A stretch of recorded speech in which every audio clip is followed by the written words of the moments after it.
ദൈവത്തിൻ്റെ അതിപരിശുദ്ധ നാമം വാഴ്ത്തപ്പെടുമാറാകട്ടെ. നാം ഇപ്പോൾ നോമ്പ് കാലത്തിലൂടെയാണല്ലോ കടന്നു പോകുന്നത്. നോമ്പ് കാലം എന്ന് പറയുന്നത് പരിശുദ്ധിയുടെയും അനുതാപത്തിൻ്റെയും പുനർസമർപ്പണത്തിൻ്റെയും നാളുകളാണ്. ഈ നോമ്പ് കാലത്ത് എനിക്ക് ധ്യാനിക്കാൻ കിട്ടിയിരിക്കുന്ന വിഷയം ക്രിസ്തുവിൽ നങ്കൂരമിട്ട പ്രത്യാശ. അതിനായി തിരഞ്ഞെടുത്തിരിക്കുന്ന വേദഭാഗം എബ്രായർ എഴുതിയ ലേഖനം 6-ാം അധ്യായം അതിൻ്റെ 13 മുതൽ 20 വരെയുള്ള വാക്യങ്ങളാണ്. എബ്രായർ 6-ന്റെ 13 മുതൽ 20 വരെയുള്ള വാക്യങ്ങൾ. ഈ ഭാഗം നമ്മെ ദൈവത്തിൻ്റെ വാഗ്ദാനത്തെയും അവൻ്റെ വിശ്വസ്തതയെയും നമ്മുടെ പ്രത്യാശയുടെ ഉറപ്പിനെയും കുറിച്ച് പഠിപ്പിക്കുന്നു.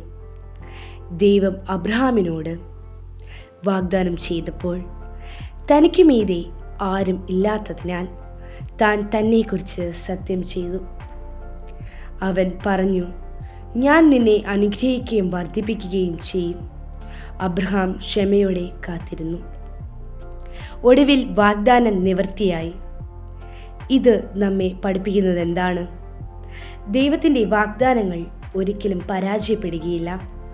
മനുഷ്യൻ ചിലപ്പോൾ വാക്കുമാറ്റും, എന്നാൽ ദൈവം ഒരിക്കലും വാക്കുമാറ്റുന്നില്ല.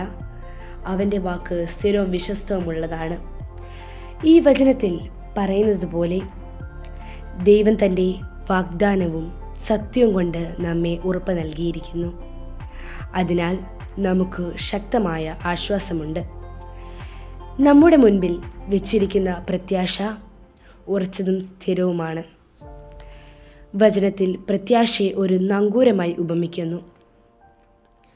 നങ്കൂരം എന്ന പ്രയോഗം ഈ ഭാഗത്തെ 19-ാം വാക്യത്തിൽ പ്രത്യാശയെ ആത്മാവിൻ്റെ നങ്കൂരം എന്നാണ് വിശേഷിപ്പിക്കുന്നത്. നമുക്കുള്ള ഈ പ്രത്യാശ ആത്മാവിൻ്റെ സുരക്ഷിതത്വവും ഉറപ്പുമുള്ളതുമായി ഒരു നങ്കൂരമായി തിരശ്ശീലയ്ക്കകത്തേക്ക് പ്രവേശിക്കുന്നു എന്ന് അവിടെ വ്യക്തമായി പറയുന്നു. കപ്പൽ കടലിലും കാറ്റിലും കൊടുങ്കാറ്റിലും അലയുമ്പോൾ നങ്കൂർ അത് ഉറപ്പായും പിടിച്ചു നിർത്തുന്നു. അതുപോലെ യേശുക്രിസ്തുവിൽ ഉള്ള നമ്മുടെ പ്രത്യാശ നമ്മുടെ ജീവിതത്തെ ഉറപ്പിക്കുന്നു. യേശു നമുക്ക് മുൻപായി തിരശ്ശീലയ്ക്കുള്ളിൽ പ്രവേശിച്ചു. അവൻ നമ്മുടെ മഹാപുരോഹിതനായി നിത്യമായി നിലകൊള്ളുന്നു. അതുകൊണ്ട് നമുക്ക് ദൈവസന്നിധിയിൽ ആത്മവിശ്വാസത്തോടെ വരാൻ കഴിയും.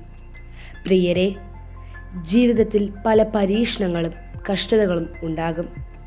എന്നാൽ നമുക്ക് പ്രത്യാശ നഷ്ടപ്പെടേണ്ടതില്ല. ദൈവം വാഗ്ദാനം ചെയ്തിരിക്കുന്നു. അവൻ വിശ്വസ്തനാണ്. അവൻ്റെ വാക്ക് സത്യമാണ്. അതിനാൽ നമുക്ക് വിശ്വസ്തയിലും ക്ഷമയിലും നിലനിൽക്കാം. യേശുവിലുള്ള പ്രത്യാശയെ ഉറച്ചു പിടിക്കാം. ആ പ്രത്യാശ നമ്മുടെ ആത്മാവിൻ്റെ നങ്കൂരമാണ്. അതുകൊണ്ട് ഈ നോമ്പ് കാലത്ത് ആത്മാവിൻ്റെ നങ്കൂരമായി നിലനിൽക്കുവാൻ ദൈവം എല്ലാവരെയും സഹായിക്കുകയും അനുഗ്രഹിക്കുകയും ചെയ്യുമാറാകട്ടെ. ആമേൻ.